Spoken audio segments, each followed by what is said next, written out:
ये कहानी है वैंग लैंग की, जो कि एक निकम्मा और नाकारा स्टूडेंट था। लेकिन वो डीमन किंग की पावर अवेकन कर लेता है, जिसकी वजह से वो समय और स्पेस को जैसे चाहे वैसे बदल सकता है। यहाँ तक कि जब वो पैदा हुआ था, वो अपने माँ के पेट से चलकर बाहर आया था, पर उसे तो बस नूडल से मतलब था। तो जब एक जाइंट फ्रॉग ने उसकी सिटी पर हमला किया और उसकी वजह से उसका नूडल नीचे गिर गया, वैंग उस एस रैंक मॉन्स्टर को एक ही किक में खत्म कर देता है। पर वो अपनी एबिलिटीज को सीक्रेट रखता है ताकि वो एक नॉर्मल लाइफ जी पाए। इसके बाद वैंग स्कूल जा रहा होता है और आज उसके स्कूल जाने का पहला दिन है। लेकिन वहाँ उसके सीनियर्स उसे बुली करने लगते हैं क्योंकि उसकी फोर्स वैल्यू सबसे कम होती है और उससे उसके सारे पैसे मांगने लगते हैं। लेकिन तभी अचानक से एक फायर अटैक उन बुलिस पे गिरता है। ये हमला स्कूल की सबसे सुंदर लड़की संग रोंग ने किया था और उसको देख के सभी बुलिस डर के मारे भाग जाते हैं। और उन सभी के जाने के बाद वो वैंग से कहती है कि वो हमेशा उसे प्रोटेक्ट करेगी। पर वैंग उसको 10 रुपए पकड़ा देता है और कहता है मुझे तुम्हारी सिक्योरिटी की जरूरत नहीं है, और वहाँ से चला जाता है। कुछ देर बाद प्रिंसिपल उनके सामने आता है और वो उनको एंट्रेंस एग्जाम के बारे में बताता है, जो कि उनकी स्पिरिट फोर्स पावर को मेजर करेगी और जिसका स्कोर सबसे हाई होगा वो एलिट क्लास में एंटर करेगा। सबसे पहला नंबर इस चोमू का होता है। जब वो अंदर जाता है, वो इस बड़े से फ्रॉग को देख के डर जाता है। ये उसी फ्रॉग की स्पिरिट थी जिसे वैंग ने बचपन में हराया था। पर जब वो चोमू उसे पंच करता है तो उसे समझ आ जाता है कि वो इस कहानी का हीरो तो बिल्कुल भी नहीं है। इसके बाद एक एक करके सभी स्टूडेंट की बैंड बज रही थी, जिसके बाद चैन चाओ की बारी थी। वो अपनी पावर अनलिश करके उस फ्रॉग पे हमला करता है। उसकी फोर्स फील्ड से झटका खाके वो भी पीछे आ जाता है, लेकिन बाकियों की तरह वो जमीन में गिरता नहीं है। उसका स्कोर आया था 938, जिसकी वजह से उसकी एंट्री सीधा एलिट क्लास में हो जाती है। लेकिन जब सनरोंग की बारी आती है, वो उस फ्रॉग पे हमला करती है और वो फ्रॉग पीछे चला जाता है, जिसकी वजह से वो पहली स्टूडेंट बनती है जिसका स्कोर 2019 था। वैंग का नंबर सबसे आखिरी में आता है। वो अपनी असली ताकत को छुपाना चाहता था ताकि सबको लगे कि वो एक नॉर्मल इंसान है। लेकिन जैसे ही वैंग टेस्ट देने के लिए पहुंचता है, फ्रॉग उसे सेंस करके डर जाता है और कहता है ये यहाँ कैसे आ गया। तभी हम फ्लैशबैक में देखते हैं कि आखिर उस दिन हुआ क्या था। जब जू उससे लड़ने जा रहा था, तब फ्रॉग उसको उल्टे हाथ का देख के उसे नीचे गिरा देता है। इसके बाद वो फ्रॉग जू को खत्म ही करने वाला था, लेकिन अपने नूडल के पैकेट को ढूंढते हुए वहाँ पर वैंग पहुंच जाता है और वो एक ही लात में उस फ्रॉग को हरा देता है। और वहीं प्रेजेंट में उस फ्रॉग की फटी पड़ी है और वैंग अपनी फोर्स की वैल्यू सबसे कम करके उस फ्रॉग पे हमला करता है, लेकिन उसके इम्पैक्ट से ही सिग्नल गायब हो जाता है और सभी देखते हैं कि फ्रॉग चारों खाने चित हो रखा है। और वैंग का स्कोर इतना ज्यादा हाई था कि वो डिस्प्ले भी उसे दिखाने के लिए कम पड़ जाता है, पर उसने तो उस फ्रॉग को टच भी नहीं किया था। पर वो फ्रॉग पूरी तरह से गायब होने लगता है। वहीं संग को शक हो जाता है कि यहाँ पे कुछ तो गड़बड़ है। तभी वैंग नोटिस करता है कि वो फ्रॉग मरने का नाटक कर रहा है ताकि वो उसकी और कुटाई ना करे। रिजल्ट को देखते हुए एग्जामिनर उसे एलिट क्लास में डाल देता है। पहली क्लास में टीचर उन्हें दिखाती है कि कैसे हम दूसरे डायमेंशन से क्रिएचर को सम्मन कर सकते हैं अपने फोर्स लेवल का यूज करके। छपरी चैन अपनी पावर को शो ऑफ करने जाता है और वो डिवाइन ड्रैगन को सम्मन करने की कोशिश करता है, पर उसके हाथ में लड़कियों वाली जादू की झड़ी आ जाती है, जिसे देखकर सभी स्टूडेंट्स हंसने लगते हैं। उसके बाद सभी लोग अलग अलग चीजें सम्मन करने की प्रैक्टिस करने लगते हैं। वहीं संग ने एक स्ट्रीट डॉग को सम्मन किया था, पर वो कहती है कि मुझे कितनी स्पिरिचुअल पावर चाहिए थी एक स्पिरिट बीस्ट को सम्मन करने के लिए। तभी टीचर की नजर वैंग पे पड़ती है। वो उससे कहती है अबे चंगू, तू क्यों नहीं कुछ कर रहा। तो वैंग भी सोचता है कि उसे भी कुछ करना होगा, और जब वो सम्मन करने की कोशिश करता है, तब वो अपने आसपास कई सारे एलियन बीस्ट को सेंस कर पा रहा था। तभी वहाँ पे अचानक से एक धमाका होता है और वैंग ने उसी जाइंट फ्रॉग को सम्मन किया था। वो वैंग को देख के डर जाता है। अरे मेरे बाप, मेरा पीछा छोड़ दे। सभी स्टूडेंट को बचाने के लिए टीचर सन के डॉग का यूज करके अपने मैजिक को मिक्स करती है और उस फ्रॉग को एक पपी में ट्रांसफॉर्म कर देती है, जिसके बाद सभी लोगों को वो डॉग बड़ा ही क्यूट लगने लगता है। पर चुपके से वैंग वहाँ से निकल रहा था, क्योंकि असल में उसने अपनी सारी जिंदगी अकेले ही बिताई है। जब वो पैदा होने वाला था और उसके फादर उसका वेट कर रहे थे, वो नर्स को देखते हैं जो कि डिलीवरी रूम में धमाका होने के कारण बाहर आ रही थी, और वो ये देख के रोने लगते हैं। लेकिन उनका बेटा मरा नहीं था और वो अपनी माँ के पेट से सीधा चल के बाहर आया था। इसके बाद वो बेचारा हर दिन अपने पेरेंट्स का दिमाग पड़ता है और देखता है कि वो हमेशा ही एक दूसरे से झूठ बोलते रहते हैं और वो उसे हमेशा ही अपने झगड़ों से परेशान करते रहते थे। और वो अपने पेरेंट्स की शादी को बचाने के लिए बहुत सारी पॉसिबिलिटीज को एक साथ ही देख रहा होता है और उसको लास्ट में सबसे बेस्ट ऑप्शन एक ही दिखता है और वो सुसु कर देता है। जैसे जैसे वो बड़ा हो रहा था, उसकी ताकतें बढ़ती ही जा रही थी और जब वो 6 साल का था, उसने उस जाइंट फ्रॉग को भी हरा दिया। तो उसके फादर रिसर्च और उस पर एक्सपेरिमेंट करके एक सीक्रेट सील बनाते हैं, जिससे कि वो उसकी स्पिरिचुअल फोर्स को हाइड कर पाए। लेकिन उसके बावजूद भी उसकी ताकत इतनी थी कि उसके छूने से ही बाउल टूट जाता है। तभी उसकी माँ उसको गोल्डन पिल देती रहती है ताकि उसकी स्पिरिचुअल पावर कंट्रोल में रहे। वहीं उसके डैड एक और एमुलेट पे काम कर रहे हैं। उसके माता पिता भी उससे बहुत प्यार करते हैं, पर वो चाहते हैं कि उनका बेटा एक ऑर्डिनरी लाइफ जी पाए, और इसलिए वो अभी भी उसकी पावर को सप्रेस करने का तरीका ढूंढ रहे हैं। क्योंकि सिंपल चीजों के लिए भी, जैसे कि वो बर्थडे में कैंडल ब्लो करता है, तब भी वो पूरे घर में आग लगा देता है। और जब वो 10 साल का था, उसे छूने की वजह से ही लगभग उन सभी की ही मौत होने वाली थी। उसके पेरेंट्स बस उसे हंसती खेलती जिंदगी देना चाहते हैं, जहाँ वो अपने दोस्तों और परिवार के साथ खुश रहे। इसलिए वैंग भी ऐसी चीजें करने से बचता है जिससे कि गलती से उसकी पावर से किसी को कोई नुकसान हो। हाँ, लेकिन रामन नूडल्स अगर बीच में है तो बात अलग है। वहीं स्कूल में सभी लोग क्लास प्रेसिडेंट बनने के लिए वोट मांग रहे होते हैं, पर पर इनमें उसका कोई भी इंटरेस्ट नहीं है और वो रामन लेने के लिए शॉप में जाने लगता है। लेकिन वहाँ पे एक आदमी शॉप की सभी चीजों को खरीद लेता है और वह सभी से कहता है कि वो जितना चाहे वो सामान फ्री में ले सकते हैं, पर बदले में उन्हें सनरोंग को वोट करना होगा। लेकिन ये देख के सभी कैंडिडेट्स गुस्सा हो जाते हैं और कहते हैं कि तुम वोट्स को खरीदना चाहती हो, ये तो गलत है। पर वैंग कहता है कि मैं तुम्हें 5 वोट दूंगा, पर इस 5 नूडल्स के बदले। सन सोच में पड़ जाती है कि आखिर ये नमूना मेरी मदद क्यों कर रहा है। वैंग को नूडल्स मिलता हुआ देख के बाकी सभी लोग भी समझ आते हैं कि बस उसे वोट करके उन्हें फ्री में सामान मिल सकता है। लेकिन चैन अभी भी उसे हराना चाहता है, लेकिन जो भी उसे वोट देने के लिए तैयार नहीं थे वो उन पे अपने सिडक्शन आर्ट का यूज करती है, जिसकी वजह से सभी लोग उसे वोट देने के लिए मान जाते हैं। लेकिन इन सभी चीजों का वैंग पे असर नहीं होता है, वो वहाँ से चला जाता है और वो सन के लिए एक गोल्डन पिल छोड़ के गया था उन नूडल्स के बदले। वहीं क्लासरूम में जब टीचर आता है तब वो सभी को देखकर समझ आता है कि सन ने अपने सिडक्शन आर्ट का यूज किया है, तो वो उसी के बारे में सभी को पढ़ाने लगता है। इस स्पेल को यूज करने के लिए यूजर को लोगों को गिफ्ट देना होता है और फिर इनकांटेशन करने के बाद जिसने भी उससे गिफ्ट लिया था वो उसके कंट्रोल में आ जाता है। वहीं क्लासरूम में बैठी सन वैंग को ही देख रही थी, तो वैंग को लगता है कि वो अभी भी उसे कंट्रोल करने की कोशिश कर रही है, पर सन उसे इसलिए देख रही थी क्योंकि उसे लगता है कि वैंग उसे पसंद करता है। वैंग उससे पूछ रहा होता है कि उसे गोल्डन पिल मिला या नहीं मिला, पर सन को लगता है कि वो उसे खाने को कह रहा है। पर जैसे ही वो उस पिल को खाती है वैंग समझ आता है कि इसका अब जलूस निकलने वाला है। उस पिल को खाते ही सन का स्पिरिचुअल प्रेशर लगभग खत्म हो जाता है और सभी के ऊपर से उसका स्पेल टूट जाता है। तभी टीचर सन को आगे बुलाता है और उसे अपने आर्ट ऑफ सिडक्शन के स्पेल को डेमोन्स्ट्रेट करने को कहता है। पर जब वो आगे जा रही थी उसका पैर एक कैन में फिसल जाता है, लेकिन वैंग सभी लड़कों के सपने की तरह उसको बचा लेता है और सभी के सामने कूल दिख जाता है। पर वो मेरी तरह सिंप नहीं था, इसलिए वो उसको नीचे गिरा देता है। इसके बाद टीचर वैंग को उस स्पेल की इनकांटेशन करने को कहता है और क्योंकि वैंग ने उसे गिफ्ट दिया था तो उस स्पेल का असर सिर्फ सन पे होता है। इसके बाद टीचर अनाउंस करता है कि चैन उसकी क्लास का प्रेसिडेंट है और वैंग वहाँ से निकल लेता है। वहीं रात को सन सोच रही होती है कि अगर वो नमूना मुझे नुकसान पहुंचाना चाहता था तो उसने मेरी मदद क्यों की, और वो उसे अपने दिमाग से नहीं निकाल पा रही थी। और अगले दिन चैन एक बड़ा सा बर्तन लेके आता है पिल रिफाइनरी टेस्ट के लिए और उसे यकीन है कि उसके इतने सारे बॉल्स को देख के सन तो जरूर इम्प्रेस हो जाएगी। पर जब सन स्कूल पहुंचती है उसके स्वागत के लिए रेड कारपेट बिछाया होता है और साथ में 10-12 बॉडीगार्ड भी खड़े होते हैं। अरे ये छोरी तो कतई इंग्लैंड की रानी बन रही। तभी बेचारा चैन उसे गुड मॉर्निंग कहता है, लेकिन सन उसे बिना ध्यान दिए हुए वैंग को बुलाने लगती है। वहीं उसकी तरफ देखते ही वैंग को पता लग जाता है कि उसने सन को सीड्यूस कर दिया है। फिर वो उसके करीब जाता है और एक ही झटके में उसके स्पेल को तोड़ देता है। वहीं सन ब्लश करने लगती है। वहीं क्लासरूम में टीचर उन्हें चीते की रफ्तार से गोल्डन पिल बनाने का तरीका बताती है, लेकिन एक भी स्टूडेंट को समझ नहीं आता कि वहाँ पे हुआ क्या। इसके बाद सभी लोग गोल्डन पिल बनाने लग जाते हैं। वहीं सनरोंग तो सीधा रिफाइनरी मशीन लेकर आई थी, पर वैंग गोल्डन पिल बनाने के लिए माइक्रोवेव का यूज करता है। वहीं हाउ के पास एक मैजिक पिल था जो अपने आप ही सब कुछ कंट्रोल करके पिल बना देगा। वहीं चैन का बर्तन उसके मुंह पर ही फट जाता है और वो बेचारा रोता हुआ वहाँ से भाग जाता है। इसके बाद टीचर सभी को कहती है कि वो 7 घंटे वेट करेंगे जब तक कि पिल्स रिफाइन नहीं हो जाते। लेकिन सभी के जाने के बाद वैंग का डॉग उस मैजिकल टूल को खाने की सोच रहा था ताकि वो अपनी पावर को फिर से धीरे धीरे बढ़ा पाए। लेकिन तभी वहाँ पे वैंग आ जाता है जिसे देख के फ्रॉगी 2 भागने लगता है और वैंग उसका पीछा करता है। पर ये सब कुछ उस कुत्ते का प्लान था उससे पीछा छुड़ाने का। लेकिन जैसे ही वो वापस मुड़ता है वैंग उसके सामने ही खड़ा था। वो वैंग से दया की भीख मांगता है पर वैंग उसे खींच के एक लात मारता है। और यहाँ पर चैन अभी भी भाग रहा है क्योंकि उसने इस क्लास के लिए अपने फादर से वो पॉट मांगा था। उसे पता है कि उसके फादर उसकी गर्दन काट देंगे क्योंकि वो पॉट उनकी फैमिली ट्रेजर है जो कि उसने तबाह भी कर दिया और फर्स्ट प्लेस लेकर भी नहीं आया। वहीं वैंग हाउ का फर्नेस लेके कहीं पे जा रहा था। हाउ को लगता है कि वो उसका फर्नेस चुरा रहा था और उस पे अपनी पॉइजन गन तान देता है। वैंग उसे समझाने की कोशिश करता है कि इसे फ्रॉगी 2 ने खा लिया था और वो तो बस इसे धोके वापस ला रहा था। और हाउ को उसकी बातों पर यकीन नहीं हो रहा था और अपने ट्रेजर की इतनी बुरी हालत देख के वो उस पे शूट कर देता है। वैंग उसके अटैक को डॉज कर लेता है लेकिन उसके पीछे से चैन आ रहा था और वो पॉइजन सीधा उसके मुंह में चला जाता है। कुछ देर पहले ही चैन का दौड़ते दौड़ते दिमाग खराब होने लगता है और वो देखता है कि कैसे सन वैंग की बाहों में जा रही है, तो वो अपने प्यार को चुराने वाले को मारने जा रहा था। ये देखकर हाउ डर से चिल्लाने लगता है। इसके बाद वो रिफाइनरी में उसकी बॉडी को ले जाते हैं। हाउ वैंग लैंग से कहता है कि अगर तुम मेरी एंटीडोट बनाने में मदद करोगे तो मैं तुम्हें मेरी फर्नेस चुराने के लिए ब्लेम नहीं करूंगा। इसके बाद वो सभी इंग्रेडिएंट्स को इकट्ठा करने लगते हैं और उस बर्तन में डाल के एंटीडोट को बनाने लगते हैं, पर उसे पूरी तरह से बनने में 4 घंटे लगने वाले हैं। और हाउ ये देखकर परेशान हो जाता है क्योंकि उनकी टीचर 2 घंटे में वापस आने वाली थी। वहीं फ्रॉगी 2 भी वहाँ वापस पहुंच चुका है और वो फिर से उस बर्तन को खाने की कोशिश कर रहा है, लेकिन हाउ अपनी सील से उस पर हमला कर देता है। और जब वो फर्नेस को वापस चेक करने जाते हैं वो देखते हैं कि फ्रॉगी 2 की आग की वजह से उसका प्रोसेस तेज हो चुका है। तो वो दोनों मिलकर फ्रॉगी 2 को टेबल में पटकते हैं और जबरदस्ती उससे उसकी पावर को निकाल के फर्नेस को और भी तेजी से चलाने लगते हैं। वैंग उससे पूछता है कि वो इस पावर को छुपा के क्यों रख रहा था। फ्रॉगी बताता है कि वो टाइमलाइन को तेज भी कर सकता है और रिवर्स भी कर सकता है। ये सुन के वो दोनों समझ आते हैं कि वो उसका फायदा उठा सकते हैं। उन्होंने 2 एंटीडोट बनाए थे तो वो फ्रॉग को पॉइजन देख के उस पे एंटीडोट चेक करते हैं, जिसके बाद वो चैन को वो एंटीडोट देते हैं। लेकिन तभी वहाँ बाकी के टीचर्स और स्टूडेंट्स आने लगते हैं। हाउ घबरा जाता है और बाहर चला जाता है उन सभी का ध्यान भटकाने के लिए। लेकिन टीचर उसके लिए एक सेकंड भी नहीं रुकती है और सबसे पहले वो हाउ का देखने चली जाती है कि उसने कोई पिल बनाया भी है या नहीं। हाउ को यकीन था कि उसमें कोई पिल तो होगा ही नहीं, लेकिन उसमें से एक गोल्डन पिल निकल आता है। हाउ समझ आता है कि वैंग ने अपनी पिल उसके फर्नेस में डाली थी और उसके बाद वैंग की बारी थी और वो टीचर उसको डांटने लगती है क्योंकि वैंग की पिल जल चुकी थी। हाउ समझ आता है कि वैंग ने अपनी पिल उसके फर्नेस में डाल दी और उसकी जली हुई पिल अपने माइक्रोवेव में। ये देख के हाउ को लगता है कि वैंग इस दुनिया का सबसे अच्छा दोस्त है, पर असल में वैंग ने तो कुछ भी नहीं किया था। जब वो बर्तन धो रहा था तो पिल उसमें पहले ही बन चुकी थी और उन्होंने एंटीडोट उस पिल के साथ ही बना दिया था। उसकी पिल तो इस करके नहीं बनी क्योंकि माइक्रोवेव भी उसी की तरह यूजलेस है, लेकिन वैंग भी चैन और उसके बर्तन की तरह यूजलेस नहीं बन पाया। जब चैन की आंखें खुलती है तब वो देखता है कि उसका बर्तन रिपेयर हो चुका है और हाउ चैन को वैंग का शुक्रिया अदा करने को कहता है क्योंकि ये सब उसी ने किया था। जिसके बाद चैन रोते हुए वैंग को हक कर लेता है। वहीं अगले दिन क्लास के खत्म होने के बाद सन सीधा वैंग के पास जाती है और सीधा उसे कल डेट पे जाने के लिए पूछ लेती है। वहीं बाहर से 2 किलर्स सन को शूट करने आए थे, लेकिन जैसे ही वो गोली चलाते हैं वैंग उन्हें डिटेक्ट कर लेता है और अपनी पावर से उनकी गोलियों को डिफ्लेक्ट कर देता है। और यहाँ क्लास में सन अभी भी वैंग को डेट के लिए पूछ रही होती है। ये सुनकर बेचारा चैन अभी भी रो रहा होता है। तभी क्लास में उनका टीचर आता है और वैंग को ऑफिस में बुलाता है। वहीं सन उसका पीछा कर रही थी। दूसरी तरफ दोनों किलर्स अपने बॉस का ऑर्डर मानते हुए वापस चले जाते हैं और फ्रोगी सब कुछ ये दूर से देख रहा था। और वैंग जब अपने टीचर को हाँ करता है तब सन सोचती है कि उसने उसको डेट के लिए हाँ कह दिया है। वो स्कूल में इतनी पॉपुलर थी कि उसकी लव स्टोरी के चर्चे पूरे स्कूल में होने लगते हैं और स्कूल में बातें चल रही थी कि वो सिर्फ फोर्स वैल्यू 5 वाले लड़के को डेट कर रही है और ये बात उस तक भी पहुंच जाती है जिसने सन को मरवाने के लिए किलर्स भेजे थे। वहीं टीचर वैंग को प्रिंसिपल ऑफिस में ले जाता है और जुओ टीचर को वहां से जाने के लिए कहते हैं और वैंग से पूछते हैं कि तुम वही बच्चे हो ना जिसने कई साल पहले उस डीमन किंग को एक ही किक में हराया था। जुओ अपने घुटनों में आ जाता है और उसे अपना मास्टर बनाना चाहता है, लेकिन वैंग 50% मैजिक यूज करता है और उसकी मेमोरी को इरेज कर देता है और वहां से चला जाता है। तभी उसके पास फ्रोगी आता है और उसे असैसिन्स के बारे में बताता है। इसके बाद बेचारे वैंग को सन के भयानक सपने आने लगते हैं, पर जैसे ही वो बाहर देखता है सन उसे डेट में ले जाने के लिए सच में बाहर खड़ी थी। इसके बाद जब वैंग ब्रेकफास्ट कर रहा था उसे लगता है कि उसके पेरेंट्स उसे डेट पे जाने नहीं देंगे, लेकिन उसके पेरेंट्स उल्टा उसे डेट पे जाने के लिए कहने लगते हैं और उसे शक होने लगता है कि वो उसके असली पेरेंट्स है भी या नहीं। और इससे पहले वो कुछ कह पाता उसके पेरेंट्स उसे घर से बाहर निकाल देते हैं और सन उसे अपनी गाड़ी की पीछे वाली सीट में बुलाने लगती है। इसके बाद वो वहां से चले जाते हैं और असैसिन्स अभी भी उनका पीछा कर रहे होते हैं। वहीं सन वैंग को बताती है कि वो उसे एक मस्ती जगह लेके जा रही है जिसका नाम हेवनली पैराडाइज है। ये प्रॉपर्टी उसकी फैमिली ने बनाई है ताकि वो जिससे प्यार करती है वो उसके साथ यहाँ पे समय बिता सके और वो यहाँ पहली बार आई है। और वैंग ये सब सुनकर बहुत ही ज्यादा ऑकवर्ड हो जाता है, जिस पर सन उसे कहती है कि वो तो बस मजाक कर रही थी और उसकी फैमिली ने उन दोनों के लिए ये जगह अभी के लिए खाली कराई है। वहाँ पहुंचने के बाद सन अपने सारे बॉडीगार्ड्स को वहाँ से जाने के लिए कहती है ताकि वो अपने फ्यूचर हस्बैंड के साथ टाइम स्पेंड कर पाए, लेकिन 5 मिनट के अंदर ही वो असैसिन उन सारे बॉडीगार्ड्स को ढेर कर देते हैं। वैंग और सन घूम ही रहे होते हैं कि एक असैसिन उन पर गोली चला देता है, पर वैंग उसकी गोली को अपने दांतों से ही पकड़ लेता है और उसकी बुलेट को वापिस से उसकी गन में फेंक देता है, जिससे वो उड़ता हुआ पीछे जाता है। वहीं ये सभी चीजें करते हुए सन उसको देख लेती है, पर वैंग उसकी भी मेमोरीज को इरेज कर देता है। वहीं दूसरी तरफ उन असैसिन्स को लग रहा होता है कि इन गन्स का इतना रिकॉइल कैसे है। इसके बाद जब वो जगह घूम रहे होते हैं तब असैसिन्स भी उनका पीछा जारी रखते हैं और उन्हें मारने की कोशिश करते रहते हैं, पर वैंग बार बार सन को बचा लेता है और जब भी सन उसको देख लेती थी तब वैंग उसकी मेमोरीज को इरेज कर देता था। ऐसा करते करते रात हो जाती है और असैसिन सोचते हैं कि आखिरकार यहाँ पर चल क्या रहा है। इसके बाद वो दोनों झूले में चढ़ जाते हैं और उनके पीछे पीछे असैसिन्स भी झूले में चढ़ जाते हैं। जू ये सब देख लेता है और कहता है कि मास्टर तो अभी खतरे में है और बैकअप के लिए कॉल कर देता है। जब वो दोनों आसमान में पहुंच जाते हैं तब वहाँ फायरवर्क शुरू हो जाते हैं और जब वैंग की नजर उन पर जाती है तब वहाँ असैसिन्स पहुंच जाते हैं और उनके सर पर अपनी बंदूक रख देते हैं। तब सन खड़ी होती है और कहती है तुम लोग मुझे मारने आए हो, मेरे दोस्त को जाने दो। लेकिन वैंग खड़ा होता है और अपनी ताकत से एक असैसिन को वहाँ से उड़ाकर फेंक देता है। ये देखकर दूसरे असैसिन की भी फट जाती है और वो उसे उठाकर भी कार्ड से बाहर फेंक देता है और उस पर एक फायर के अटैक से हमला करता है। इसके बाद वहाँ पर और भी ज्यादा आतिशबाजी होने लगती है। वैंग सन से प्रॉमिस करने को कहता है कि वो इस बात को सीक्रेट रखेगी। वैंग की जिंदगी में ऐसा पहली बार था कि वो अपने माँ बाप के अलावा किसी और को भी अपना ये सीक्रेट बताना चाहता था और इस तरह से उनकी नई रिलेशनशिप शुरू हो जाती है। अगले दिन सन स्कूल पहुंचती है और वहाँ टीचर उसको बताता है कि जिन लोगों ने उसको मारने की कोशिश की थी वो अभी भी जिंदा है और वो सभी सन को मारने के लिए एक नया प्लान बना रहे हैं। पर सन कहती है कि उसको अटैक के बारे में कुछ भी याद नहीं है। तभी वहाँ पर जुओ पहुंचता है और वो कहता है कि तुमने सेशन इसलिए नहीं देखे क्योंकि उन्हें मैंने पकड़ लिया था। वो ऐसा इसलिए कह रहा था क्योंकि वैंग ने अपनी पावर से उसको ये याद रखने के लिए कहा था कि उसने ही असैसिन्स को भगाया था।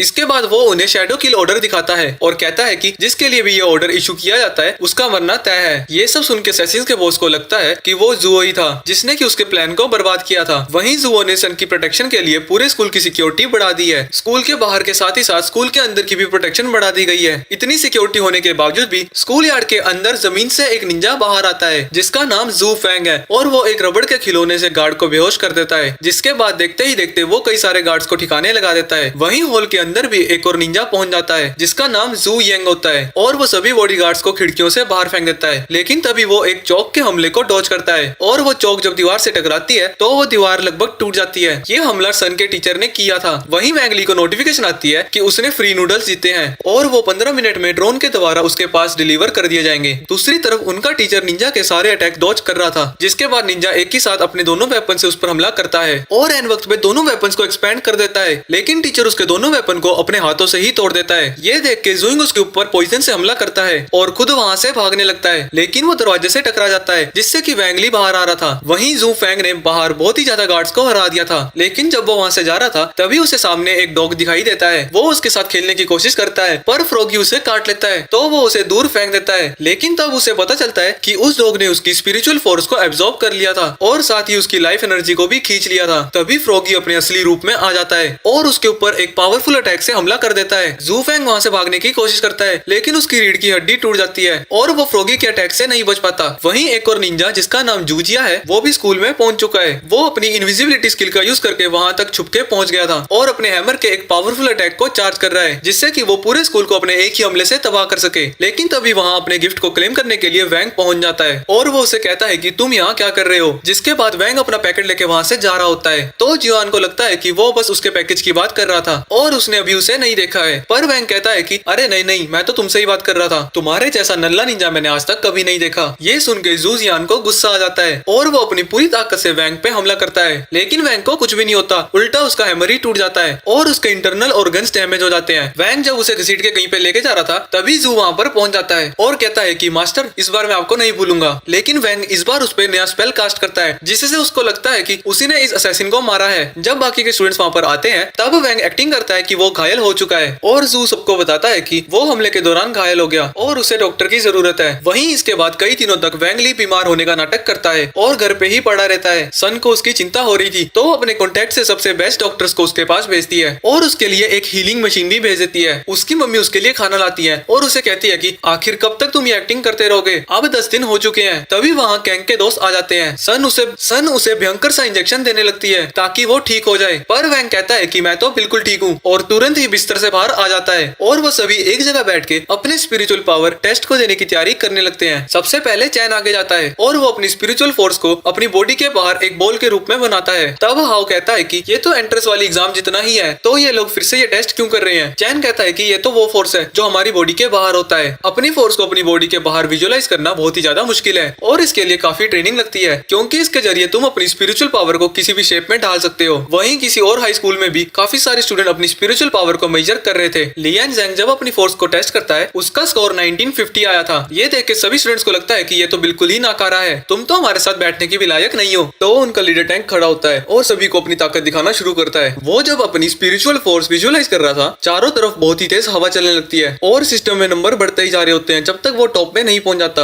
और सभी स्टूडेंट्स उसके लिए चीयर करने लगते हैं। वहीं दूसरी तरफ हाव ने एक छोटी सी बॉल बनाई थी और इस शर्मनाक रिजल्ट के बदले वो अपनी मौत को गले लगा लेना चाहता था। सन कहती है कि वो अपना टेस्ट कभी और देगी क्योंकि उसे डर है कि वो कहीं पूरे घर को तबाह ना कर दे, पर दोनों लड़के उसे कन्विंस कर लेते हैं कि वो अपना टेस्ट अभी दे। जब वो अपना टेस्ट देना खत्म करती है सिस्टम उसे सेकंड पोजीशन में पहुंचा देता है। ये देख के बैच 59 के लोग भी हैरान हो जाते हैं। इसके बाद वैंग लिंग की बारी थी। वो बेचारा सोचता है कि इसके लिए तो मैंने तैयारी नहीं की, पर किसी न किसी तरीके से तो मैं बच ही जाऊंगा। तब वो अपने स्फीयर को अर्थ के बाहर बना देता है, क्योंकि जब वो स्फीयर जब छोटा सा ही था वो लगभग उसके दोस्तों को वहां से उड़ा ही देता है। जो स्फीयर वैंग ने बनाया है वो लगभग अर्थ के जितना बड़ा है। सिस्टम उसका स्कोर नल दिखाता है और सब सोच में पड़ जाते हैं कि इस नल का मतलब क्या है, क्या इसका स्कोर 0 है। लेकिन सिस्टम सीधा उसे टॉप में पहुंचा देता है। जब ये चेंज फैक्शन 59 के लोग देखते हैं उन्हें लगता है कि सिस्टम में कोई गड़बड़ हुई होगी, क्योंकि उन्होंने कभी भी वैंग लिंग का नाम नहीं सुना था। जब वैंग के दोस्त वहां से जा रहे होते हैं तब हाउ कहता है कि उसका स्कोर बहुत ही ज्यादा कम है, तो वो सिस्टम को हैक करके उसको बढ़ाएगा। जिसके बाद जब हाउ सिस्टम हैक कर रहा होता है तब वैंग उसके बगल में ही बैठा हुआ था। वैंग चाहता था कि हाउ उसका स्कोर कम कर दे। हाउ एक पासवर्ड फॉर्मेशन स्क्रॉल का यूज करता है और पूरे रूम में स्पेल कास्ट करके पासवर्ड ढूंढने की कोशिश करता है, लेकिन इतना सब कुछ करने के बावजूद भी उसे पासवर्ड पता नहीं लगता। पर वैंग कहता है कि पासवर्ड तो बस वो 8 स्टार्स थे। वहीं फैक्शन 59 वाले भी सिस्टम को हैक कर लेते हैं, पर वो वहां भी वैंग लिंग का असली स्कोर पता नहीं लगा पाते और वो नोटिस करते हैं कि एक और स्टूडेंट ने सिस्टम को हैक किया है। वहीं हाउ नोटिस करता है कि टैंक सेकंड प्लेस में है और याद करता है कि कैसे वो स्कूल में उसे बुली किया करता था। लेकिन तभी सिस्टम का अलार्म बजने लगता है और इससे पहले कि सिस्टम उन्हें डिटेक्ट कर ले वो वहां से बाहर आने लगते हैं। लेकिन तभी तभी कुछ स्टूडेंट्स उस रूम में पहुंच जाते हैं और वो उसे बताते हैं कि टैंक का नेम इस सिस्टम में चेंज हो गया है। उसका नाम हाउ ने टैंक बर्डी कर दिया था और ये देख के सभी स्टूडेंट्स हंसने लगते हैं। वहीं वो लड़की कहती है कि शायद से हम अगले स्पोर्ट्स कंपटीशन में फैक्शन 60 वाले स्टूडेंट से मिल पाए और टैंक भी उस समय का बेसब्री से इंतजार कर रहा है ताकि वो उन्हें नीचा दिखा सके। अगले दिन जूकोंग एक और टीचर को सभी के स्कोर्स दिखा रहा था। वो वैंग लिंग को सबसे टॉप में देखकर हैरान हो जाती है और कहती है ये तो क्लास में बिलो एवरेज है और ये तो हमेशा चुप रहता है, ये नेशनल लेवल पे नंबर 1 पर कैसे पहुंच गया। जूकोंग कहता है कि इस बार हमारे पास 2 स्टूडेंट्स हैं जो कि टॉप 10 में है, लेकिन उनका पहला ही मुकाबला फैक्शन 59 से है। पिछले 100 सालों में उनका फैक्शन 59 के साथ 24 बार मुकाबला हुआ है, लेकिन उनमें से वो 23 बार हारे हैं और एक बार ड्रॉ हुआ था और वो ड्रॉ 10 साल पहले हुआ था, वो भी मास्टर जू की वजह से। वहीं कंपटीशन में भेजने के लिए उनको 5 स्टूडेंट्स को सिलेक्ट करना था,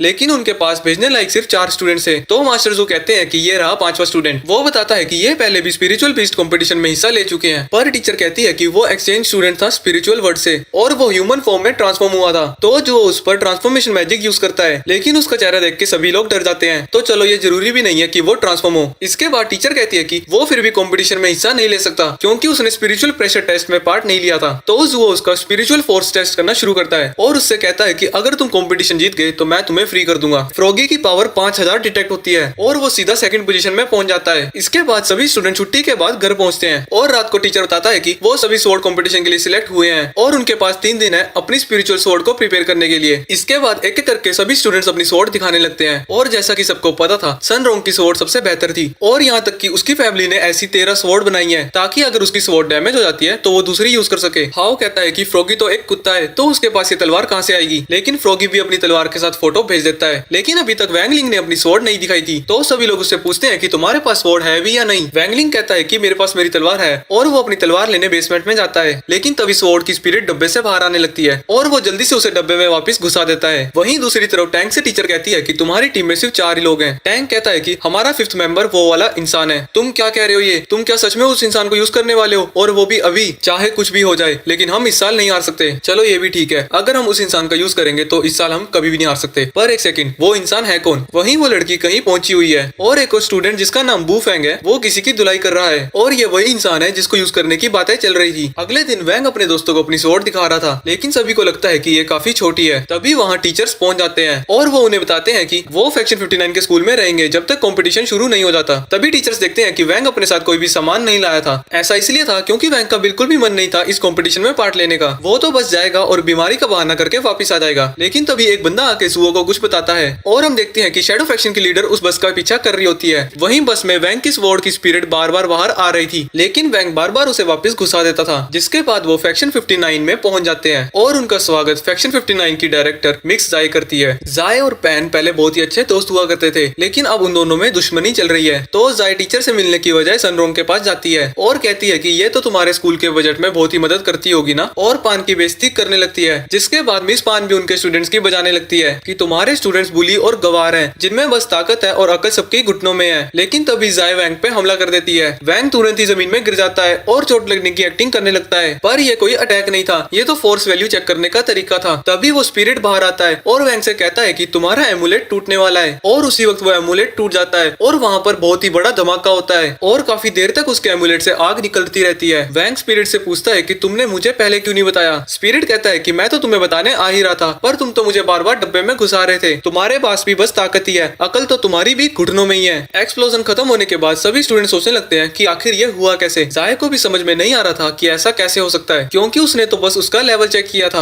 वैंग को स्ट्रेचर में लेटा के स्कूल के अंदर ले जाया जाता है और उसके पीछे सन भी जाने लगती है, पर टैंक उसे रोकता है और उससे पूछता है कि तुम्हें मेरा खूबसूरत चेहरा याद है। लेकिन उसके रास्ते से ना हटने से सन उसको एक मुक्का मारती है, लेकिन ईशा उसे रोक देती है। तभी वैंगलिंग की बॉडी आग से जलने लगती है। तभी जाय आती है और उसे कपड़े से लपेट के बचा लेती है और उसे ट्रीटमेंट के लिए अंदर ले जाया जाता है। सन गुस्से में अपनी तलवार निकालती है और टैंक पे हमला कर देती है, लेकिन टीचर उसकी तलवार को पकड़ लेता है और उससे कहता है कि वो अपने इमोशंस को कंट्रोल में रखे। वहीं वो आग बू फेंग ने लगाई थी। जब वैंग को मेडिकल रूम में ट्रीटमेंट के लिए ले जाया जाता है, वो देखते हैं कि वो वहाँ से गायब हो चुका है। वहीं वैंग स्कूल से बाहर निकलने का रास्ता ढूंढ रहा है और उसका एमुलेट धीरे धीरे और भी ज्यादा कमजोर हो रहा है। वो अपने डैड को कॉल करता है और बताता है कि ये एमुलेट टूटने वाला है। उसके पापा सब कुछ छोड़ छाड़ के वैंग की मदद करने के लिए चल पड़ते हैं। वहीं मिस जाय सभी स्टूडेंट्स को जिम दिखाती है और सभी को कंपटीशन के रूल्स के बारे में बताने लगती है। ये 5 वर्सेस 5 का कंपटीशन होगा और पूरी फील्ड में 5 ऑल्टर्स हैं। जितने ऑल्टर्स तुम ऑक्यूपाई करोगे उतना ही तुम्हारा स्कोर बढ़ता जाएगा और जिसका स्कोर सबसे ज्यादा होगा वो टीम जीत जाएगी। तभी हाओ कहता है कि तुम्हारी टीम में तो बस 4 मेंबर हैं, तो तुम पार्टिसिपेट कैसे करोगे। तभी उनका 5th मेंबर पानी से कूल सी एंट्री लेता है और थोड़ी ही देर में वो सन के पीछे आ जाता है और उसे एक रोज ऑफर करता है और कहता है कि अगर तुम मेरा रोज एक्सेप्ट कर लेती हो तो मैं तुम्हारी तरफ से इन चूजों को हरा सकता हूँ, बस बदले में मुझे तुमसे एक 1 नाइट स्टैंड चाहिए। ये सुन के चैन उस पे हमला करने जाता है, लेकिन बू फेंग आसानी से उसे दूर फेंक देता है। चैन हार नहीं मानता और उस पे दोबारा से हमला करने जाता है, पर इस बार बू फेंग उसकी बहुत ही ज्यादा बुरी तरीके से कुटाई कर देता है और आखिर में उसे जमीन में पटक देता है। लेकिन चैन अभी भी फिर से खड़ा हो जाता है और वो अपने फादर की बात याद करता है कि चैन फैमिली जहाँ भी अन्याय होता हुआ देखती है वो हमेशा उससे लड़ती है। वो इस बार अपने फ्लेमिंग ऑरा से कवर होकर उससे लड़ने जाता है, पर बू फेंग पहले उसका हाथ गायब कर देता है और उसे उठाकर दूर फेंक देता है। लेकिन उसी वक्त वैंग आके उसे पकड़ लेता है और साथ ही उसका हाथ भी हील कर देता है। तभी बू फेंग उड़ता हुआ जाता है और वैंग पे हमला कर देता है, पर वैंग उसके मुक्के को खा लेता है और उसको वहाँ से इग्नोर करता हुआ चला जाता है और वो बू फेंग का फ्लावर सन को पकड़ा देता है। ये उसने कब लिया? मास्टर आप कहें तो मैं इसे ठिकाने लगा दूं। वैंग कहता है अरे नहीं नहीं शांत रहो। इसके बाद जाय सबको अपने प्रेपरेशन रूम में जाने को कहती है। वहीं शैडो फैक्शन की लीडर भी वहाँ पहुंची हुई है। वहीं जू भी गहरी सोच करने के बाद डिसाइड करता है कि वो भी फैक्शन 59 जाएगा और तब वैंग वहाँ से नूडल लेने के लिए चला जाता है। वहीं उन असैसिन्स का लीडर जिसका नाम जियांग है वो उनका पीछा कर रही है। तभी उसके पीछे बू फेंग आता है और उससे पूछता है कि अरे मेरी जाने मन आप यहाँ पे क्या कर रही हैं? जियांग कहती है कि मैं क्लीनिंग डिपार्टमेंट से हूँ। बू फेंग कहता है कि झूठ मत बोलो, मैं जानता हूँ कि तुम फैक्शन 59 से नहीं हो और क्या तुम मेरी गर्लफ्रेंड बनोगी? पर वो उसे रिजेक्ट करके चली आती है, ये कह के कि बू फेंग की उम्र ज्यादा है। अबे ओ आंटी तू किसको बेवकूफ बना रही है? लेकिन जियांग इनविजिबल मुक्के से उसके मुंह पे मारती है और वो उड़ता हुआ पीछे जाता है। बू फेंग भी इस लड़ाई के लिए खुश है क्योंकि फाइनली वो एक स्ट्रॉन्ग ओपोनेंट से लड़ेगा। वो काफी सारी डार्क एनर्जी को सम्मन करता है ताकि वो एक ही हमले में उस लड़की को खत्म कर दे। लेकिन जियांग अपनी उंगली से उसके अटैक को दबा देती है और उसकी एनर्जी को गायब कर देती है। और उसी वक्त वैंग भी अपने नूडल्स लेकर आ रहा था। तभी वो देखता है कि यहाँ तो अलग तरीके का ही रोमांस चल रहा है और इससे पहले कि किसी को कुछ पता लगता वो दोनों लड़कों को बांधकर छत में फेंक देती है। तभी वहाँ पर एक बुढ़ा आता है और वो दोनों सोचते हैं कि वो इन दोनों लड़कों को नीचे फेंक दे। तभी स्पिरिट कहती है कि मास्टर अपने इमोशन में काबू रखें, सील टूटने वाली है। वैंग के गुस्से से चारों तरफ आंधी तूफान जैसा मौसम हो जाता है। ये देख के स्पिरिट कहता है कि मास्टर स्कूल में फ्री में नूडल्स बांटे जा रहे हैं। ये सुनने के बाद वैंग का गुस्सा शांत हो जाता है। वो बुढ़ा बू फेंग के कुछ बाल काट के जियांग को देता है। तभी बू फेंग ऑफिस में आता है और सभी से कहता है कि वैंग लिंग को किडनैप कर लिया गया है, ये असल में जियांग थी। असली बू फेंग और वैंग लिंग तो अभी भी छत में बंधे हुए हैं। वो बुढ़ा कहता है कि वो तुम्हारे चेहरे का बस थोड़ी देर के लिए यूज करेगी, उसके बाद तुम्हारा दी एंड कर दिया जाएगा। जिंदा रहने के लिए बू फेंग कहता है कि वो हमेशा से ही शैडो फैक्शन को ज्वाइन करना चाहता था। अगर तुम मुझे खोल दोगे तो मैं तुम्हें सब कुछ बता दूंगा जो कि तुम जानना चाहते हो। पर वो बुढ़ा कहता है कि बाइंडिंग रोप तो सिर्फ जियांग ही खोल सकती है। ये सुनने के बाद बू फेंग कहता है कि तो तुम्हारे जैसे निकम्मे बुढ़े को यहाँ पर वो क्यों लेकर आई? तभी वो बुढ़ा उस पर हमला करता है और वो हमला उसके बड़े ही करीब से होकर निकलता है और बू फेंग को अपने आने वाली 7 पुश्तों की मौतें दिखाई देने लगती है। बू फेंग को समझ में नहीं आया था कि असल में वो बुढ़ा बहुत ही ज्यादा ताकतवर है। वहीं दूसरी तरफ जियांग जो बू फेंग के वेश में है वो सभी को बताता है कि कैसे वो वैंग लिंग को पकड़ के ले गई और वो कैसे बच के वापिस आ गया। तब जू कहता है कि वो जरूर शैडो फैक्शन की लीडर जियांग होगी और टैंक के कहने पे ईशा और भी लोगों की स्पिरिचुअल फोर्स को डिटेक्ट करने लगती है। जैसे ही उन्हें उनकी लोकेशन का पता लगता है तभी सन के बॉडीगार्ड उसे पकड़ के ले जाने लगते हैं ताकि वो उसे सेफ रख सके। लेकिन वो सभी की धुलाई करके वैंग लिंग को बचाने के लिए वापस आ जाती है। वहीं वापस उसके दोस्त भी सभी के साथ लड़ने के लिए तैयार हो जाते हैं और वो सभी वैंग को बचाने के लिए वहाँ से निकल पड़ते हैं। जाय अपने स्टूडेंट से कहती है कि जाओ जाकर उनका पीछा करो और पता करो कि वो कितना ज्यादा स्ट्रॉन्ग है। बू फेंग वैंग से कहता है कि ओए मुझे पता है तुम अपनी पावर का यूज नहीं कर रहे हो, मैंने तुम्हारी असली ताकत देखी है। लेकिन वैंग तो मस्त निन्नी मार रहा है। तभी वो बुढ़ा उनकी तरफ आगे बढ़ने लगता है और बू फेंग मदद के लिए चिल्लाने लगता है। तभी वो बुढ़ा लात मारता है और बू फेंग नीचे वाले फ्लोर में गिर जाता है और उसी वक्त सन और उसके बॉडीगार्ड्स बिल्डिंग की तरफ दौड़ रहे होते हैं और उनकी नजरों के सामने ही वैंग को क्रॉस के ऊपर बांध के और भी ऊंचा लटकाया जा रहा था। तभी सभी बॉडीगार्ड्स बुढ़े पे हमला करने जाते हैं लेकिन वो एक ही झटके में सभी को मार देता है। इसके बाद वो बुढ़ा भी अपनी पूरी पावर अनलिश करने जाता है और एक लाइट आसमान की ओर दिखाता है और वो लाइट आसमान में सर्कल की तरह घूमने लगती है और उस लाइट से नाइट समन होने लगते हैं। लेकिन जैसे ही वो आगे बढ़ने लगते हैं तभी सन भी एक लाइट को कास्ट करके उस सर्कल को डिस्ट्रॉय कर देती है। इसके बाद सन हवा में उड़ रही थी और उसके आसपास कई सारी स्वॉर्ड्स भी लेविटेट कर रही होती है। वो बड़ी मुश्किल से उस बुढ़े के हमलों को रोक पा रही थी लेकिन कुछ ही देर में वो बुढ़ा उस पर हावी हो जाता है और वो ग्रेविटी के फोर्स से नीचे जमीन में दबने लगती है। लेकिन तभी टाइम रिवाइंड हो जाता है और ये सब वैंग ने किया था और वो बुढ़े की तरफ देखकर हंसता है और खुद को फ्री करने के बाद उस बुढ़े को उस पोल में बांध देता है। लेकिन इस चीज का क्रेडिट लेने के लिए जुआ वहाँ पर पहुंचा हुआ है। वहीं जियांग ये सब देखते गुस्से में थी क्योंकि यहाँ इमोर्टल्स आ चुके हैं और वो यहाँ कुछ भी नहीं कर सकेगी। वहीं वैंग अपनी स्पिरिट को बू फेंग को रोकने के लिए कहता है। उसे लगता है कि अगर वो ऐसा करेगा तो स्वॉर्ड कंपटीशन नहीं होगी, लेकिन ऐसा नहीं होता है क्योंकि जियांग तो पहले ही बू फेंग का रूप लेके वहाँ पहुंच रखी है। वैंग को समझ में नहीं आ रहा था कि ये बाहर कैसे आ गया। इसके बाद कंपटीशन को स्टार्ट कर दिया जाता है और उन सभी के फोन्स ले लिए जाते हैं और सभी को बताया जाता है कि वो 5 मीटर से ज्यादा ऊपर नहीं उड़ सकते। इसके बाद सभी क्रिस्टल पोर्टल के थ्रू कंपटीशन की जगह पर एंटर हो रहे होते हैं। लेकिन तभी वैंग के डैड वहाँ पर तोड़ते हुए आते हैं। वो उसकी एमुलेट चेंज करना चाहते थे, लेकिन जब तक वो वहाँ पहुँचते हैं वैंग लिंग वहाँ से चला जाता है। इसके बाद मिस पान और जुओ उनसे आके मिलते हैं और वैंग के फादर एमुलेट के बारे में जुओ को सब कुछ बता देते हैं। वहीं सभी स्टूडेंट्स कंपटीशन की जगह में पहुंच चुके हैं। ईशा कहती है कि वूफेंग का स्पिरिचुअल फोर्स पहले से बदल चुका है और वो उसे लोकेट नहीं कर पा रही है। तो टैंग उससे कहता है कि अगर वो उससे मिले तो सावधान रहे। ईशा फैक्शन 60 के सभी स्टूडेंट्स की लोकेशन पता लगा लेती है, लेकिन जब उन्हें पता लगता है कि वो वैंग की प्रेजेंस भी सेंस नहीं कर सकते तो उनका टीममेट उसे सबसे पहले हराने के लिए निकल पड़ता है। लेकिन तभी टैंग हाउ में अपनी तलवार घुसा देता है और वो उसे चकमा देके वहाँ से भाग जाता है। लेकिन वो सभी उसका पीछा नहीं करते क्योंकि उन्होंने 3 ऑल्टर में ही कब्जा करना है इस मैच को जीतने के लिए। वहीं लियोंग जब जंगलों से गुजर रहा था, हाउ उसको देख लेता है और सोचता है कि फैक्शन 59 में तो सभी स्ट्रॉन्ग मेंबर्स हैं और मैंने अपना एक डिकोय भी खो दिया है। क्योंकि ये वैंग के पीछे जा रहा है तो शायद ये इतना स्ट्रॉन्ग ना हो, और हाउ भी उसके पीछे चल पड़ता है। तभी अनाउंसमेंट होती है कि फैक्शन 59 ने एक ऑल्टर पर कब्जा कर लिया है। ये सुनकर चैन भी एक ऑल्टर में कब्जा करने जाने लगता है, लेकिन तभी उसके चेहरे में एक कट आ जाता है। उसके बाद काफी तेज हवा चलती है और सारी पत्तियां उसके ऊपर से गुजरती है। तभी वो सोचता है कि आखिर ऑल्टर पर कब्जा कैसे करते हैं। ईशा उसे पीछे से बताती है कि उसे अपनी तलवार ऑल्टर में डालनी होगी और 10 सेकंड तक वेट करना होगा। चैन उसको कहता है कि लड़के लड़कियों से नहीं लड़ते और मैं तुम्हें 3 मौके देता हूँ मुझ पर हमला करने के लिए क्योंकि तुमने मेरी मदद की। लेकिन तभी चैन खुद को ही मारने लगता है और अपना सर जमीन में पटकने लगता है। ईशा बताती है कि उसका स्पेल शिकार को कंट्रोल करके उसके नर्वस सिस्टम पर कंट्रोल करने लगता है। और दूसरी तरफ वूफेंग और फ्रॉगी भी लड़ रहे थे। वूफेंग उस पर हमला करता है लेकिन फ्रॉगी उसकी स्पिरिचुअल फोर्स को एब्जॉर्ब कर लेता है। इसके बाद फ्रॉगी छुप जाता है और वूफेंग ऑल्टर की तरफ जाने लगता है। वहीं वैंग जमीन में पड़ा हुआ है और वहीं लियांग पहुंच जाता है और उसे वैसा ही छोड़ के ऑल्टर पे कब्जा करने चला जाता है। उसी वक्त वहाँ फ्रॉगी भी पहुंच जाता है। वो उनकी फाइट के दौरान और भी ज्यादा स्पिरिचुअल फोर्स को एब्जॉर्ब करना चाहता है। तभी वैंग खड़ा हो जाता है और लियांग उसके ऊपर हमला करने जाता है, लेकिन हाउ का स्पेल उस पर उड़ता हुआ आता है। वो उसे स्लैश कर देता है, जिसके बाद हाउ और लियांग की फाइट शुरू हो जाती है। वहीं दूसरी तरफ सन एक ऑल्टर पे कब्जा कर रही थी, लेकिन उसी वक्त वो एक स्वॉर्ड के हमले को डॉज करती है और अपनी स्वॉर्ड को भी थ्रो कर देती है, जो कि एक स्वॉर्ड स्पिरिट में ट्रांसफॉर्म हो जाती है। टैंग भी अपनी स्वॉर्ड स्पिरिट के साथ उसके सामने आ जाता है। टैंग कोशिश करता है कि वो अपने कार्टून से टीममेट्स को छोड़ के उनकी साइड आ जाए, पर सन उसके ऊपर हमला कर देती है और वो अपनी स्पिरिट से उस पर हमला करने को कहती है, लेकिन टैंग आसानी से उसके हमले को खत्म कर देता है। लेकिन तभी उन्हें पता लगता है कि फैक्शन 59 ने 3 ऑल्टर्स पे कब्जा कर लिया है। वूफेंग टैंग को बताता है कि उसने फ्रॉगी को हरा के इस ऑल्टर पे कब्जा कर लिया है। सन उससे पूछती है कि तुम्हें कैसे पता कि फ्रॉगी कहाँ पे है। टैंग कहता है कि तुम भूल गई, ईशा लोगों की लोकेशन पता लगा सकती है। तभी अनाउंसमेंट होती है कि फैक्शन 59 ने एक और ऑल्टर पे कब्जा कर लिया है। सन अपनी स्वॉर्ड स्पिरिट को वापस अपनी तलवार में कन्वर्ट कर लेती है और वो टैंग पे हमला करने ही वाली थी कि टैंग अपनी स्नो पावर को रिलीज कर देता है और वो उनके सारे आसपास के पानी को जमाने लगता है। सन तेजी से उस पे हमला करने जाती है, लेकिन टैंग का स्पिरिट उसे रोक देता है। इसके बाद वो दोनों काफी तेजी से लड़ाई करते जाते हैं। उनकी लड़ाई नदी से होते हुए ब्रिज तक पहुंच जाती है। तभी सन के आसपास की आइस एक्सप्लोड कर जाती है और वहां नकली वूफेंग पहुंच जाता है। वो सन पे हमला करने ही वाला था कि उनके सर के ऊपर से एक चीज उड़ती हुई जाती है। उसकी वजह से उनके चारों तरफ जोर से हवाएं चलने लगती है। ये देख के वो दोनों समझ जाते हैं कि सन से भी कोई खतरनाक एनिमी उनका इंतजार कर रहा है। वहीं इसका फायदा उठा के सन वहां से निकल लेती है। टैंग कहता है कि मुझे पता है कि तुम वूफेंग नहीं हो, अभी के लिए तुम जाओ और सन को ढूंढो। इसके बाद टैंग इस ऑल्टर को कैप्चर कर लेता है, लेकिन जैसे ही उनका स्कोर 5-0 होता है वो अचानक से ही 4-1 हो जाता है, यानी कि फैक्शन 60 ने उनसे एक ऑल्टर छीन लिया है। पर इस घटना से पहले लियांग और हाओ आपस में लड़ते लड़ते थक जाते हैं। तभी लियांग यांग को लात मारता है और उससे कहता है कि तुम्हारे जैसे यूजलेस इंसान को यहाँ पे कैसे भेज दिया। ये देख के हाओ को गुस्सा जाता है और वो लियांग पे और भी तेजी से अटैक करने लगता है, लेकिन लियांग उसके सारे अटैक को स्लैश करता जाता है। उसी वक्त वैंग की एनर्जी रिलीज होने लगती है और ये मौका देख के फ्रॉगी उस एनर्जी को कंज्यूम करने पहुंच जाता है, लेकिन वैंग ने ये जानबूझ के किया था क्योंकि कुछ ही देर में उसकी एनर्जी अपने आप ही रिलीज हो जाती। लेकिन अब फ्रॉगी इसकी मदद कर रहा है इसे कंट्रोल करने में। इसके बाद वो दोनों ही कंबाइन हो जाते हैं, जिसे देख के लियांग कहता है कि तुम अभी भी लेवल 5 पे ही हो, तुम्हारे जैसा लूजर मैंने आज तक नहीं देखा।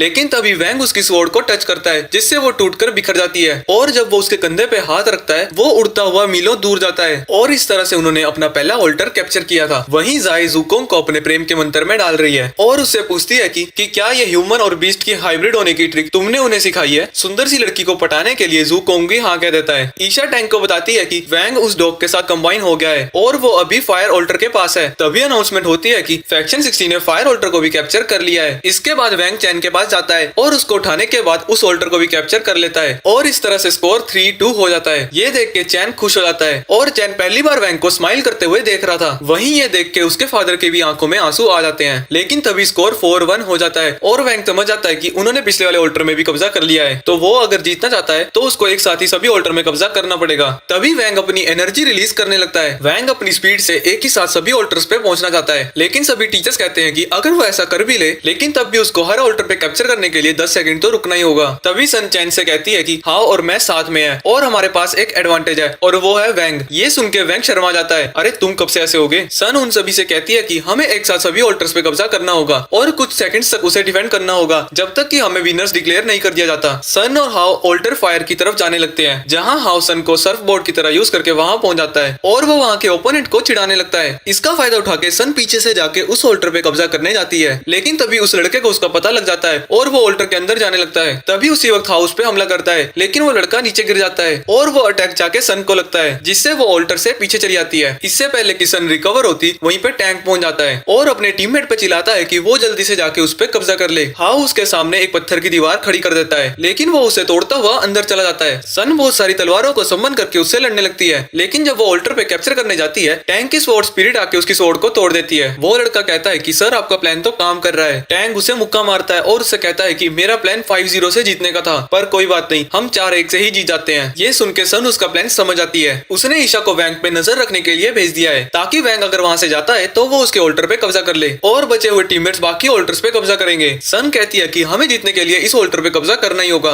और चैन को वुफेंग से अपने ऑल्टर को डिफेंड करना ही होगा। वुफेंग चैन से लड़ रहा होता है और उसको डरपोक कहता है। वहीं पास्ट के सीन में हम देखते हैं कि उसके फादर भी उसको डरपोक कहते हैं और कहता है कि तुम्हारे जैसा तो हमारी फैमिली में आज तक पैदा ही नहीं हुआ। चैन बस उसके अटैक को डॉज कर रहा था। वहीं जियांग परेशान हो जाती है क्योंकि सभी लोग उसको देख रहे हैं और वो अपनी असली ताकत का यूज नहीं कर सकती। तभी वो पेड़ के पत्तों को नोटिस करती है जो कि मेटल के थे, जिसके बाद वो अपने अटैक में पत्तों को मिला के चैन पे हमला कर देती है। उसी वक्त हम पास्ट का सीन देखते हैं जहाँ की जब उसके फादर उस पे हमला करते हैं, लेकिन उनकी तलवार उड़ के पीछे चली जाती है क्योंकि चैन ने उनसे बचने के लिए एक बैरियर बना दिया था। वहीं प्रेजेंट में चैन पूरी कोशिश कर रहा है उनके अटैक से बचने की। वहीं दूसरी तरफ हाउ से सन कहती है कि वो पीछे चला जाए और वो अकेली उनसे लड़ेगी। हाउ पीछे चला जाता है और अपनी तलवार को हाथ में पकड़ लेता है। टैंग कहता है कि जब तुम्हारे पास 7 तलवारें थी तब तुम मुझे नहीं हरा पाई, अब तो तुम्हारे पास 5 बची है। लेकिन सन उसे कहती है कि तुम्हें हराने के लिए तो बस मेरी एक तलवार ही काफी है और वो उसकी स्पिरिट के साथ लड़ने लगती है। लेकिन वहीं हाउ अपनी ब्लेड की स्पिरिट को समन करने की कोशिश कर रहा था। वहीं चैन हार चुका है, लेकिन वो अभी भी वुफेंग को रोकने की कोशिश कर रहा है। लेकिन वहीं दूसरी तरफ सन पे वो स्पिरिट भारी पड़ रहा था। टैंग उसके पास आके कहता है कि तुम्हें हार मान लेनी चाहिए, लेकिन तभी उसके सामने एक फ्लेमिंग बर्ड आ जाता है। ये हाउ की स्वॉर्ड स्पिरिट थी जिसका नाम फायर फियोनिक्स था और इसे समन करने के लिए एक स्वॉर्ड स्पिरिट को सेक्रीफाइस की जरूरत थी, जिसके लिए सन ने अपनी स्वॉर्ड स्पिरिट को सेक्रीफाइस कर दिया। तभी फियोनिक्स उन सभी पे हमला कर देता है और वहाँ पे एक जोरदार धमाका होता है। वहीं चैन रोने लगता है क्योंकि वो हार नहीं मान सकता था। वो नहीं चाहता था कि उसकी वजह से उसके दोस्त हारे। जैसे ही वुफेंग ऑल्टर को कैप्चर कर रहा होता है, चैन अपनी नई ताकत के साथ वापिस से खड़ा हो जाता है और वो उसकी शील्ड को तोड़ के उसकी तलवार को नीचे फेंक देता है। ये देख के जियांग को गुस्सा आ जाता है और वो अपने असली रूप में आके उस पे हमला कर देती है। वहीं हम कुछ देर पहले का सीन देखते हैं। जैसे ही अनाउंसमेंट होती है कि ऑल्टर ऑफ फायर पे फैक्शन 60 का कब्जा हो गया, ईशा वहां से भागने लगती है, लेकिन तभी फैक्शन 60 ऑल्टर ऑफ वुड को भी कैप्चर कर लेती है और ऑल्टर ऑफ वुड वैंग ली ने कैप्चर किया था और जिस पर वो इतनी देरी से नजरें रख रही थी वो असल में फ्रॉगी था। ईशा की पावर उस पे काम नहीं कर रही थी क्योंकि उसकी पावर सिर्फ ह्यूमंस में ही काम करती है। वहीं प्रेजेंट में सन चैन को कांटेक्ट नहीं कर पा रही थी। वहीं फैक्शन 60 का स्कोर देख के सभी टीचर बहुत ही खुश हैं, लेकिन वैंग के फादर घबराए हुए हैं। इसके बाद वैंग एक और ऑल्टर को कैप्चर करने जाता है, पर उसे डर लगने लगता है कि अगर उसने तलवार घुसा दी तो एक्साइटमेंट की वजह से उसकी सारी पावर अनलिश हो जाएगी। बचपन से ही वो अपने सारे इमोशंस को दबा के रखता था क्योंकि अगर उसके सारे इमोशंस बाहर आ गए तो उसकी नेगेटिव एनर्जी रिलीज हो जाएगी। पर उसके दोस्तों और सन के साथ बिताए हुए लम्हों की वजह से उसके इमोशंस बाहर आने लगे हैं और वो अपने इमोशंस को कंट्रोल नहीं कर पा रहा था। वो तलवार से अपने हाथ को हटाने ही वाला था कि तभी सन आकर उसे रोक देती है और उसके इमोशंस प्यार की जंजीरों से कंट्रोल में आ जाते हैं। वैंग फिर से स्माइल करता है और सन के सामने शर्माने लगता है, लेकिन उसी वक्त जियांग सन की सोल को उसके शरीर से बाहर निकाल देती है। वैंग उसकी सोल को पकड़ने की कोशिश करता है, लेकिन वो उसके हाथों से ही गायब हो जाती है। ये देख के वैंग खुद पे से कंट्रोल खो बैठता है और उसका एमुलेट भी टूट जाता है। वैंग जियांग को मारने जाता है और उसी वक्त फ्रॉगी आके समय को रोक देता है, लेकिन वैंग को रोकने के लिए ये भी काफी नहीं था और वो जियांग को खींच के एक मुक्का मारता है। जियांग कहती है कि अच्छा वो तुम थे जो कि सन को प्रोटेक्ट कर रहे थे, पर अब इन सब का कोई फायदा नहीं है क्योंकि अब वो मर चुकी है। और वो वैंग पे अटैक करती रहती है, जिसकी वजह से वैंग का गुस्सा और भी ज्यादा बढ़ जाता है और वो उसे बड़ी बुरी तरह से मारने लगता है। और जब वो जमीन पर गिरती है तो वो उसे वहाँ भी एक जोरदार मुक्का मारता है, जिससे कि आसपास की जमीन भी टूट जाती है। इसके बाद वो फिर से उसे आसमान में फेंक देता है और आसपास के पत्थरों को इकट्ठा करके उस पर हमला कर देता है, जिसकी वजह से उसके सामने एक धमाका होता है। उसे मारने के लिए वो अपनी एनर्जी इकट्ठा करता है और जब वो जमीन में गिरती है वो उसके साथ साथ पूरी दुनिया को तबाह करने वाला था। पर जब वो कहती है कि वैंग लिंग तो बिल्कुल उसी की तरह है, वैंग लिंग वहीं रुक जाता है और वो सन को याद करके वहाँ से जाने लगता है। वैंग अपनी पावर से सन को रिवाइव करने की कोशिश करता है, लेकिन उससे कुछ भी नहीं होता। फ्रॉगी बताता है कि जियांग ने इसके शरीर से इसकी सोल को बाहर कर दिया है, पर इसका शरीर तो गर्म है और ये तो सांस भी ले रही है। पागल मत बनो, ये मर चुकी है और तुम भी इसे जिंदा नहीं कर सकते।